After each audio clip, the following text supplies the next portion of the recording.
Biology classes में channel में आपका स्वागत है। तो हम लोग जो पढ़ लिए थे उस दिन, कल जो पढ़े थे, क्या पढ़े थे कि परागकण का निर्माण के बारे में हम लोग पूरा ढंग से संरचना पढ़ लिए। तो आज पुष्पपत्र के फूल में 4 प्रकार के पुष्पपत्र होते हैं, बाह्यदलपूर्ण, दलपूर्ण, पुंमांग और जयांग। तो हम लोग पिछले के वीडियो में पढ़ लिए बाह्यदलपूर्ण, दलपूर्ण, पुंमांग। अब बचा है आपका जयांग। तो जयांग क्या होता है? तो जयांग जो होते हैं वो फूल के फीमेल रिप्रोडक्टिव ऑर्गेन होते हैं। फीमेल रिप्रोडक्टिव ऑर्गेन मतलब मादा जनन अंग होते हैं। मादा जनन अंग होते हैं। आपसे अगर ये क्वेश्चन कोई पूछ ले कि बताइए फूल का मादा जनन अंग कौन होता है, तो आपका क्या होता है? जयांग होता है। और जयांग के इकाई को स्त्री केसर मतलब क्या करते हैं? कार्पेल कहते हैं। और कहता है इस स्त्री केसर को 3 भागों में बांटा गया है, स्टिग्मा, स्टाइल और ओवरी। तो यहाँ चित्र में देखिए। और बिहार बोर्ड 2022 में क्वेश्चन पूछा था कि स्त्री केसर और पुंकेसर से आप क्या समझते हैं। तो आपको डायरेक्ट क्वेश्चन भी आ सकता है कि स्त्री केसर क्या होता है, तो आप ऐसे जवाब दे दीजिएगा, जयांग की इकाई को स्त्री केसर कहते हैं और स्त्री केसर के 3 भाग होते हैं, स्टिग्मा, स्टाइल और ओवरी। यहाँ चित्र के माध्यम से आप लोग देखिए। चित्र में आप देख रहे हैं स्टिग्मा ये ऊपर में है। तो स्टिग्मा जो होता है ये देखिए ऊपर, ये खुरदरा होता है, मतलब उभर खावर रहता है, वो प्लेन नहीं होता है, ये उभर खावर होता है, ऊपर की ओर रहता है।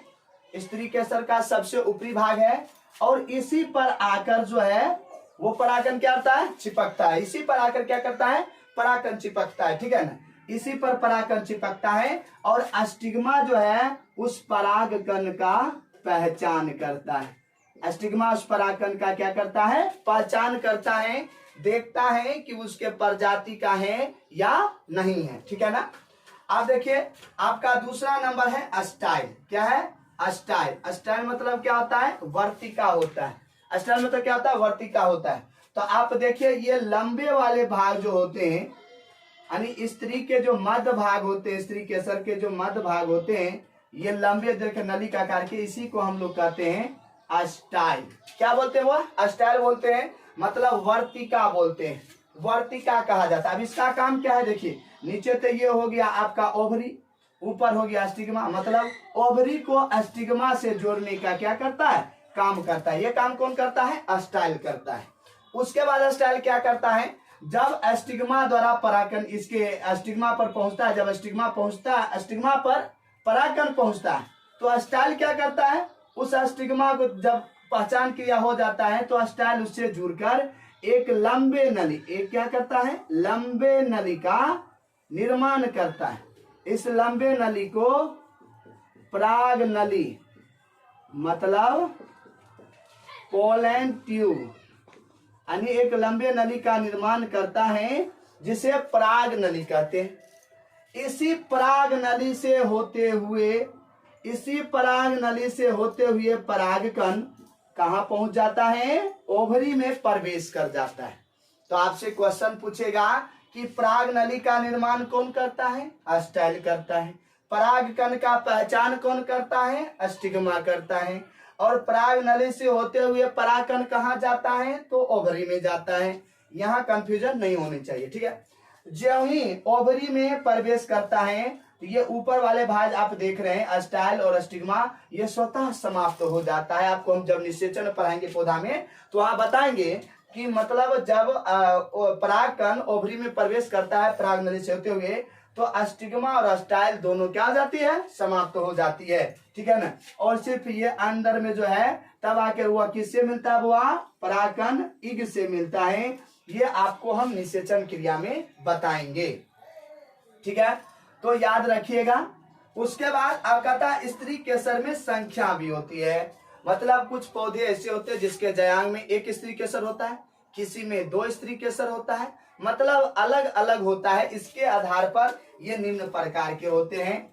और यहाँ से इस बार क्वेश्चन आना बिल्कुल वाजिब बनता है, क्योंकि पिछले साल जो है यहाँ से क्वेश्चन आया हुआ था।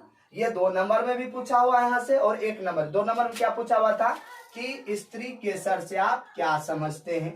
ठीक है, चित्र बनाए, तो चित्र ये बना दीजिएगा, स्त्री केसर हो गया। अगर आपका विवरण पूछेगा तो अभी हम आपको बता ही दिए, ये विवरण लिख दीजिएगा। अब चलिए स्त्री केसर के बाद स्त्री केसर की संख्या, तो कहता है स्त्री केसर के संख्या के आधार पर ये निम्न प्रकार के होते हैं। पहला देखिए मोनोकार्पेलरी मतलब एकांडपी, दूसरा है डाइकार्पेलरी जिसको कहते हैं द्विअंडपी, तीसरा होता है ट्राइकार्पेलरी त्रिअंडपी, चौथा होता है मल्टीकार्पेलरी बहुअंडपी होता है।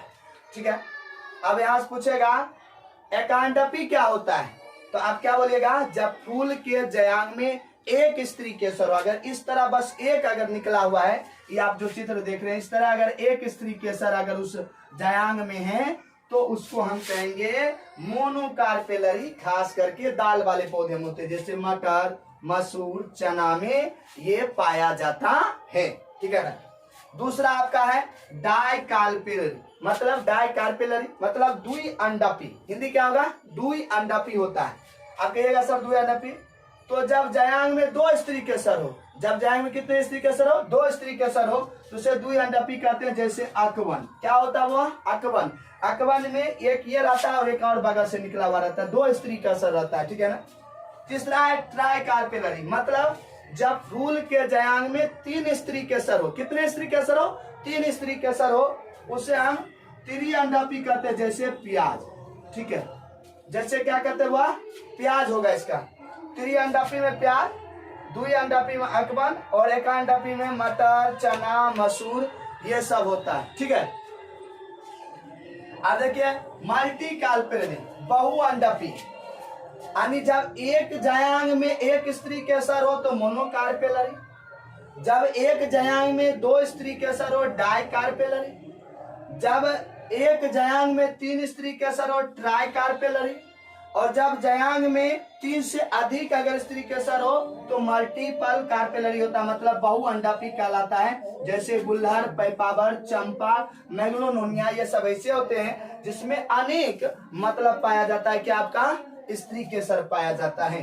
ठीक है, यहाँ तक किसी को दिक्कत नहीं होना चाहिए। ठीक है। अब हम आगे चलते हैं। बहुअंडापी दो प्रकार के होते हैं, कितने प्रकार, यहाँ देखिए दो प्रकार के होते हैं, एक होता है युक्तांडापी, एक होता है वियुक्तांडापी। ठीक है ना। तो युक्तांडापी में कौन कौन आता है, पैपावर, गुलहर। वियुक्तांडापी में कौन आता है, माइचेलिया, चंपा, मैग्नोनिया ये सब आता है। आप कहिएगा सर युक्तांडापी क्या होता है, वियुक्तांडापी क्या होता है, तो घबराइए नहीं। युक्तांडापी का अर्थ हुआ कि जब स्त्री केसर तो तीन से अधिक होगा तो उसी को हम कहेंगे वो अंडापी, तो वही तीनों वही तो उसका ये प्रकार हुआ। तो युक्तांडापी का अर्थ हुआ कि जब अनेक स्त्री केसर हो, देखो एक दूसरे से, यहाँ देखिए एक यहाँ से स्त्री केसर गया, एक यहाँ से गया, एक यहाँ से जा रहा है, एक यहाँ से जा रहा है, ये अनेक जब जुड़ता है, जब आपस में स्त्री केसर अनेक हो और जब आपस में जुड़ जाए तो इसे हम कहते हैं युक्तांडापी। क्या कहते हैं वह, युक्तांडापी कहते हैं। क्या कहते हैं, युक्तांडापी कहते हैं। ठीक है, युक्तांडापी कहते हैं। जैसे पैपावर, गुलहर कहलाएगा। ठीक है। दूसरी बात, जब क्या कहता है विक्तांडापी क्या होता है, तो विक्तांडापी जब स्त्री केसर होता है जयांग में एक दूसरे से स्वतंत्र हो। अब इसी को अगर हम हटा देंगे, अलग अलग कर देंगे, यही अलग अलग हट जाएगा, ये अलग अलग हट जाएगा, जब ये सटा हुआ नहीं रहेगा, बिल्कुल एक दूसरे से जुड़ा हुआ नहीं रहेगा, स्वतंत्र हो जाएगा। जब स्वतंत्र हो जाए तो उसी को हम लोग कह देते हैं क्या, विक्ता अंडापी कह देते हैं। क्या कहते हैं, विक्ता अंडापी कहते हैं। ठीक है। तो पिछले साल 2022 में यहाँ से क्वेश्चन आया था युक्ता अंडापी क्या होता है। ठीक है। तो अब बच क्या गया हुआ, विक्ता अंडापी। अब देखो जयांग में तीन टॉपिक आता है, जयांग में कौन कौन आया, स्त्री केसर, ये पूछ दिया है। ठीक है। अब देखिए दूसरी बात, देखिए युक्तांडापी भी पूछ दिया है, तो बच कौन गया, विक्तांडापी और ये तीन चारों का परिभाषा, एकांडापी, द्विअंडापी, त्रिअंडापी और बहुअंडापी। यहां से ये दोनों से क्वेश्चन आना इस बार तय होता है, क्योंकि बिहार बोर्ड ने रूल बदल दिया है। रूल ये बदल दिया है कि जो क्वेश्चन पूछ दिया उसको नहीं पूछ रहा है, नया क्वेश्चन पूछ रहा है।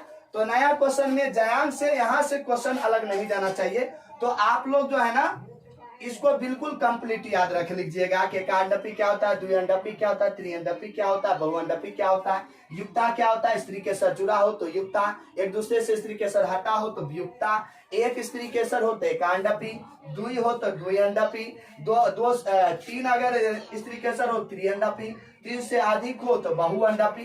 तो आपको ये बिल्कुल याद होना चाहिए, ठीक है ना। तो हम आगे के वीडियो में मिलते हैं और आप लोग कमेंट करके बताइए कि आज का क्लास कैसा रहा, और यदि कोई बच्चे नए हैं तो सब्सक्राइब जरूर करिए, और वीडियो अच्छा लगा है तो शेयर भी करिए। जय हिंद, जय भारत।